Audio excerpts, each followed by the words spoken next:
మామూలుగా వచ్చేసి జామ కీర ఇవి వచ్చేసి మనం మిశ్రీ అని చెప్తారు, పట్టుకడి బెల్లమా.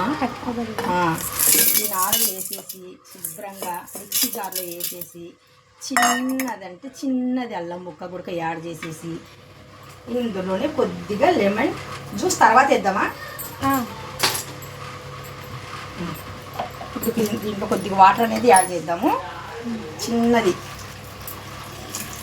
ఈ జ్యూస్ అయితే కనుక ఉపవాసాలు ఉన్న వాళ్ళకి చాలా హెల్దీ, అందుకనేసి చేసేస్తున్నాను. చూద్దాం చేసిన తర్వాత. చూస్తున్నారు కదా, జామ క్యారెట్ మొత్తానికైతే ఇలా చేశానండి. చిన్న పీసెస్ లాగా కూడా ఉండిపోయినాయి. అంటే జ్యూసర్ మనకు మిక్సీ జ్యూసర్ కాదు కదా, అంటే మామూలు సపరేట్ జ్యూసర్ ఉంటుంది మనకు. జ్యూసర్కి మిక్సీ జ్యూసర్ సపరేట్గా ఉంటుంది, అదైతే ఇంకా బాగుంటుంది.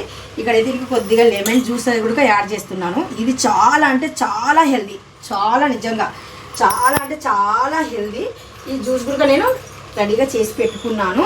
ఇప్పుడు ఇంకా మనకు కావాల్సింది లెమన్ వాటర్ కోసం ఇక్కడ నేను ఫస్ట్ ఆఫ్ ఆల్ కొద్దిగా వాటర్ అయితే తీసేసుకుంటాను. లెమన్ కూడా ఇక్కడ కటింగ్ చేసి పెట్టుకుంటున్నాను. లెమన్ జ్యూస్ ఇందులో మాత్రము లెమన్ వాటర్ అయితే ఇంకా కలిపేస్తున్నాను. ఇందులో కొద్దిగా లెమన్ జ్యూస్ అయితే లెమన్ పిండేసానండి. తర్వాత దీంట్లో నేను కొద్దిగా షుగర్ యాడ్ చేశాను. తర్వాత ఇది అది ఏమంటారు, పక్కడి బెల్లం అంటారు కదా, మా మాటల్లో అయితే మిశ్రీ అని చెప్తాము. ఆ మిశ్రీ యాడ్ చేశాను అనమాట. ఉపవాసం ఉన్నప్పుడు సబ్జా కానీ మిశ్రీ కానీ ఇలాంటివి ఎక్కువ తీసుకుంటే కనుక బాడీ చాలా యాక్టివ్గా ఉంటుంది, హెల్తీగా ఉంటుంది, స్కిన్ కూడా మంచి గ్లో ఉంటుంది.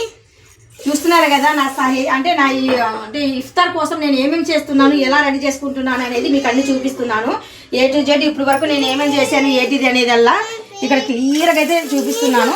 నా వీడియో మీకు జస్ట్ మీ వర్క్ వచ్చేసి మీకు నచ్చినట్టుగా అయితే ఒక లైక్ అయితే చేయండి. మీ ఒక లైక్ నాకు ఎంతో ఎంతో ఎంతో ఇంపార్టెంట్ అండి.